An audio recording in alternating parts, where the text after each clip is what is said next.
ថ្ងៃទី2នៃ challenge រត់72គីឡូ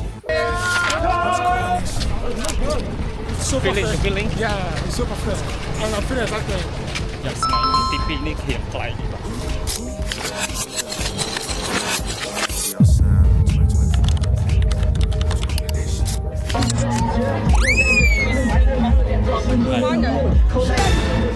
ទៅរៀងហើយអាហ្នឹងអត់សូវនេះដែរអត់សូវជាប់នេះ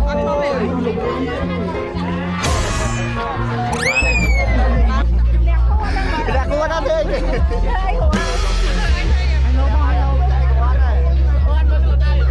ខ្ញុំបាន16គីឡូហើយដល់មួយគាត់ហត់2ថ្ងៃចូលហើយថតមកមួយ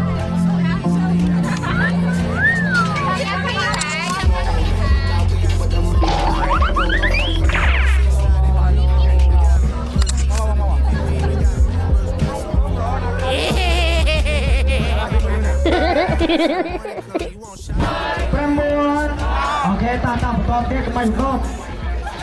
ក្បាច់បណ្ណាក្បាច់បណ្ណាគាត់ណាយើងវាយមួយឆាន់ម្ដង1 2 5 6 Let's go បង Let's go បង Let's go បងនេះថប់3គីឡូទេសារតែមកឯថប់ស្ទើរ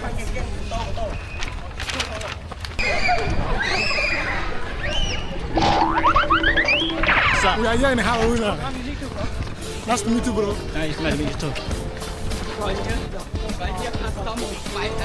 គេអស់ហើយ challenge 72គីឡូថ្ងៃទី2នេះបានតែ3គីឡូទេអញ្ចឹងរត់ចប់ហើយពេលរត់ចប់ក៏ទៅរត់ទឹកថឹកបន្តមកទៀតក៏ចូលទៅយកភីសាខាងក្នុងហើយមកក្នុងដែរទៅជួយទីសា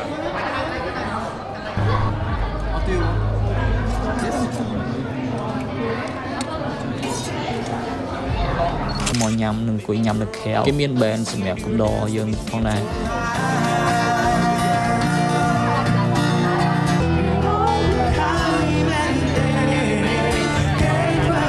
ខ្ញុំញ៉ាំអីខាងក្រៅខ្ញុំក៏ដើរចូលទប់ទឹកខាងក្នុងតែគ្នាសាក់សម័យមើលយើងដើរជិះពីបន្ទប់ទឹកវិញមកដល់ក្លឹបវិញដែរ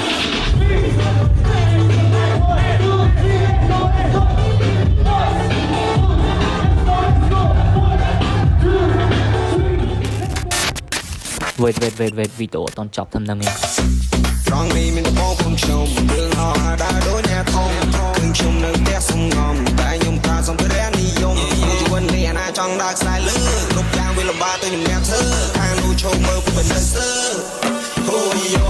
កូនខុយនៅមិនតន់ដឹងហើយអ្នកនឹងក្រែងខ្ចីអ្នកក៏ចង់បាញ់បោះបាក់ចំខ្ញុំមកអ្នកលីសុំតែអាយុជា20ខ្ញុំមកចាំអ្នកឆ្លោះខ្ញុំលើមកលឿនចង់ហើយយើងថ្មីទៅទីសុំថ្ងៃសោះនេះគឺខ្ញុំទៅខាងសុខឥឡូវចប់មែនតើចឹងអត់តនៅហាស្អែកនឹងអាចរត់រួចអត់ទេដោយសារតែថ្ងៃនេះអស់ខ្យល់មែនតើ